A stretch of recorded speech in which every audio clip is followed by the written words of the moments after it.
Àlex, benvingut a Transformant.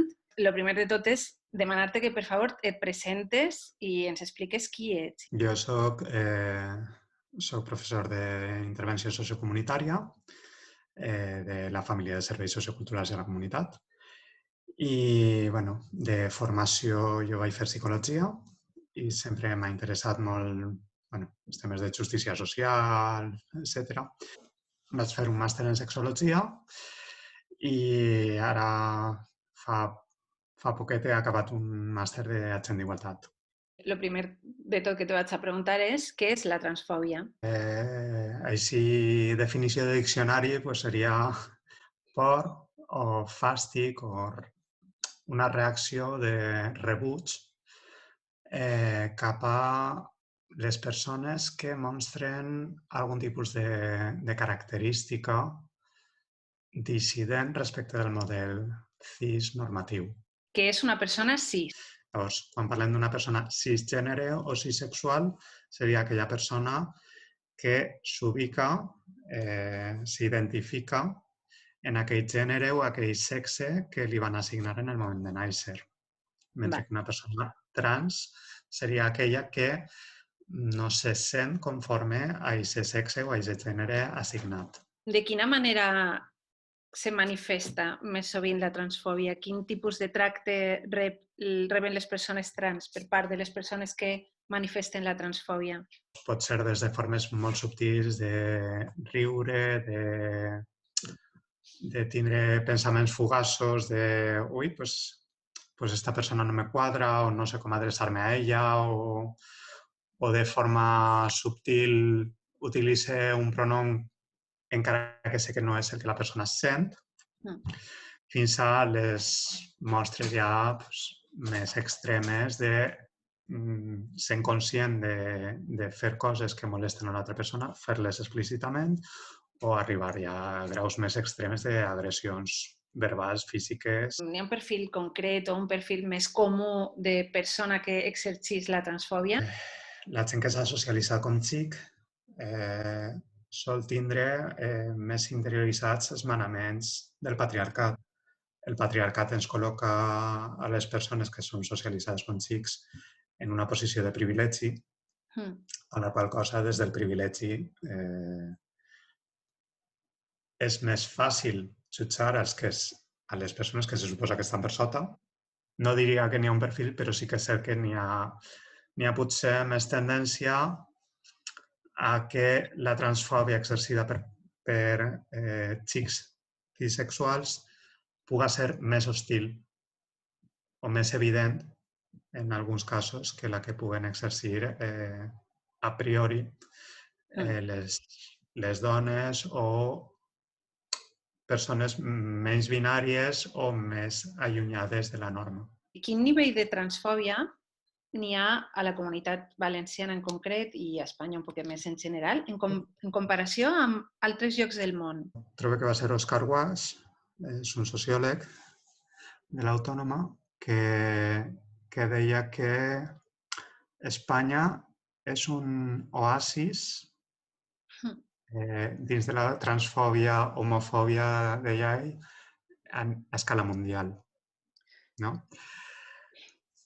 I això no vol dir que perquè siga un oasis o pugui ser un dels millors llocs del món mundial per a viure, com a persona trans o com a persona no heterosexual o no cisexual, no vol dir que tinguem tots els drets del món mundial i que tots siguin efectius ni que tinguem les mateixes oportunitats, perquè no les tenim ara per ara.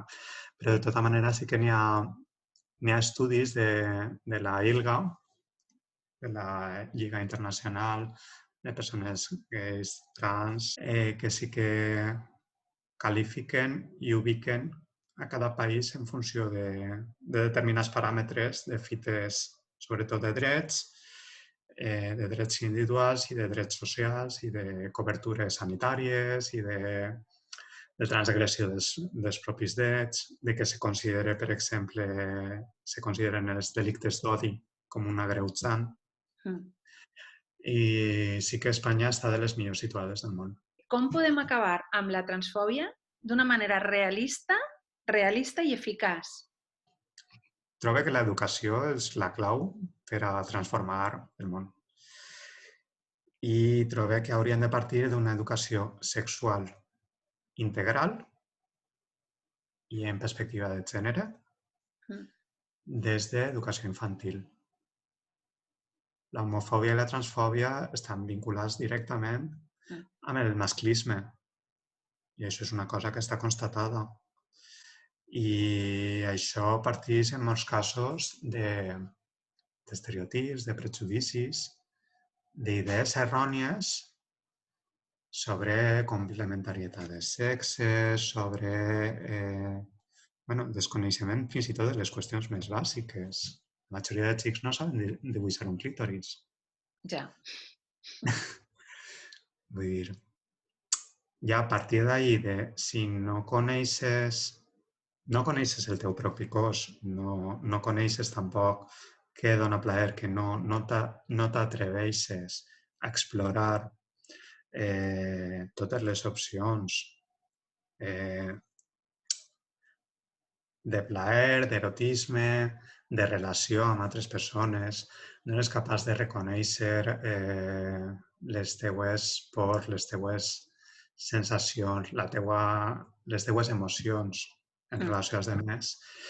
Clar, és molt complicat que a l'hora de relacionar-te amb la resta de persones ho pugues fer des de posicions de no violència.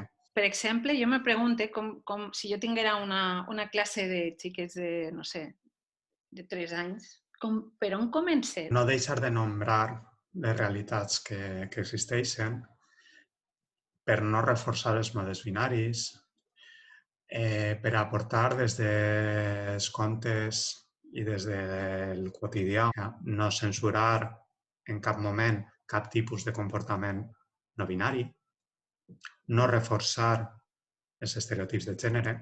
Quan se treballa en les famílies, que és un tema que se treballa molt en infantil, doncs com és la teva família, si tenim diversitat, celebrar-la. Si no la tenim, introduir-la.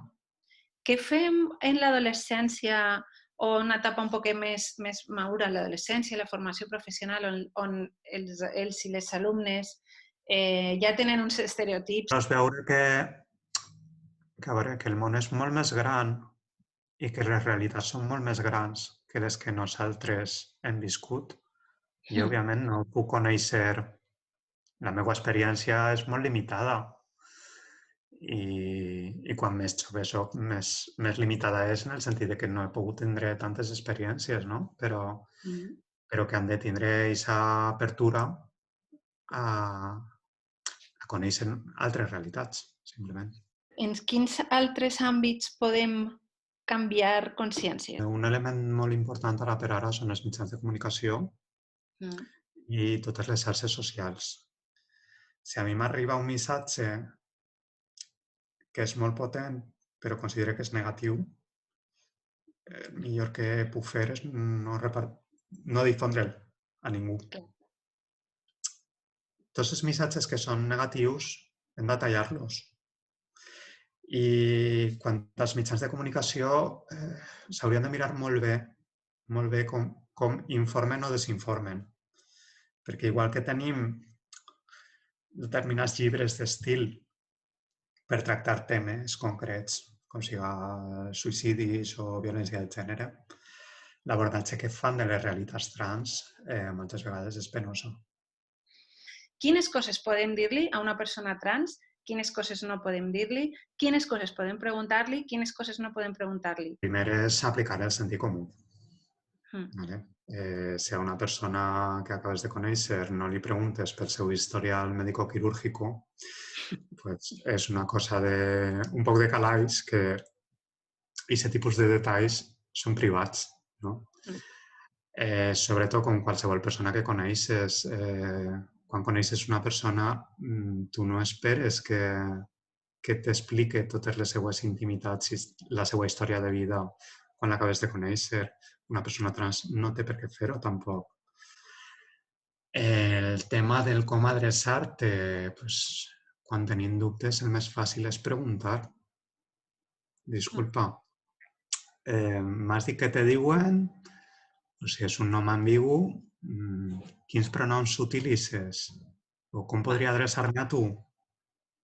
Tu creus que alguna vegada aconseguirem que les persones trans se deixi de parlar d'elles com a persones trans? Com a persona no heterosexual t'he de dir que sí que pense que hi ha hagut molts avanços en els últims 20-25 anys.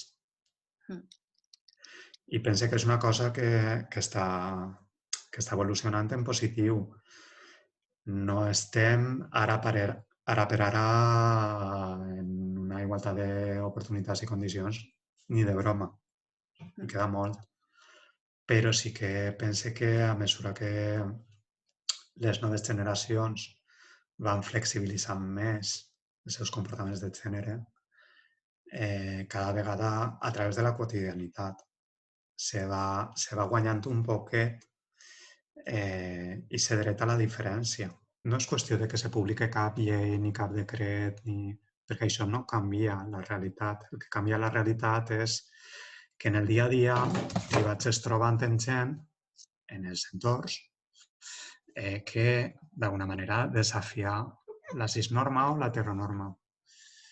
I és la quotidianitat la que fa que s'accepte, perquè ja no és ese bicho raro, sinó que és la teua veïna, és el teu veí, és la teua compi de classe o el teu compi de treball. I el fet de que, com tu deies abans, cada vegada hi ha més persones trans que s'estan fent visibles. Això fa pedagogia social. En els pròxims 15, 20, 25 anys trobo que com a mínim aquí al nostre entorn la vida serà més fàcil per a les persones trans. Espero.